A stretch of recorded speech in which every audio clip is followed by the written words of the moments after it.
নমস্কার। স্বরচিত কবিতা আবৃত্তি। কবিতা খোঁজ, কুমুদ চক্রবর্তী।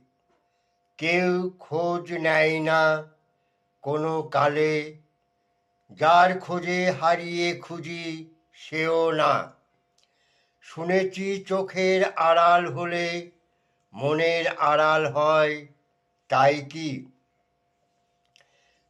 কি এভাবে ভুলে যাওয়া, কোনো খোঁজ না নেওয়া? অবুঝ মনটা কিছুতেই ভাবে না, কেউ নিজেকে ছাড়া ভাবে না। তবুও এখনো আজও প্রতীক্ষায় প্রত্যাশিত মন পাই না, আড়ালে কিংবা সামনে। নমস্কার।